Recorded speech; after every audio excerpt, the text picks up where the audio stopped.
Thank you, Mr. President.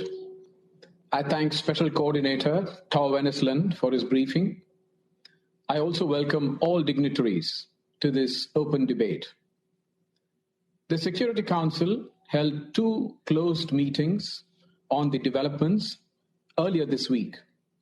In both these meetings, we had expressed our deep concern over the violence in Jerusalem, especially on Haram al-Sharif, Temple Mount, during the holy month of Ramadan, and about the possible eviction process in Sheikh Jarrah and Silwan neighborhood in East Jerusalem, an area which is part of an arrangement facilitated by the UN. We had also expressed our apprehension at the spread of violence to other parts of West Bank and Gaza.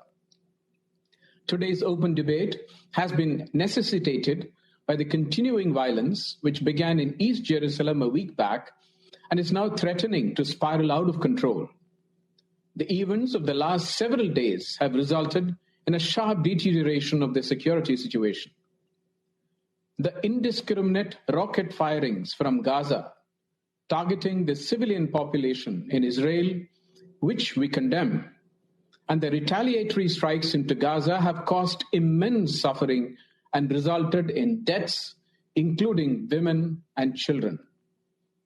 India has also lost one of her nationals living in Israel in this rocket fire, a caregiver in Ashkelon. We deeply mourn her demise, along with all other civilians who have lost their lives in the current cycle of violence. We reiterate our strong condemnation of all acts of violence, provocation, incitement, and destruction.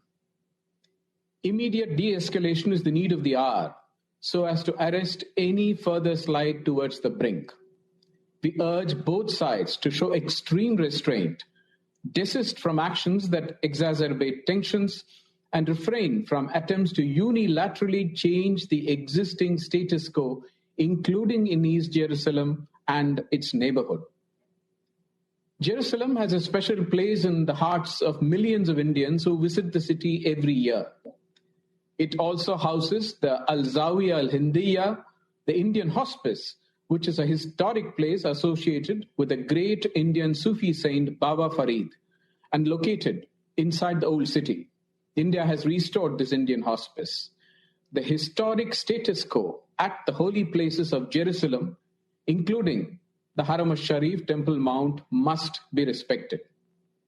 We support the diplomatic efforts of the Quartet and other members of the international community, the countries in the region in particular, to calm the situation and put an end to the ongoing violence and seek to achieve durable peace. These incidents have once again underscored the need for immediate resumption of dialogue between Israel and Palestinian authorities. The absence of direct and meaningful negotiations between the parties is widening the trust deficit between the parties. This will only increase the chances for similar escalation in the future. We believe that every effort should be made to create conducive conditions for resumption of talks between Israel and Palestine. In conclusion, I reiterate India's strong support to the just Palestinian cause and its unwavering commitment to the two-state solution. I thank you, Mr. President.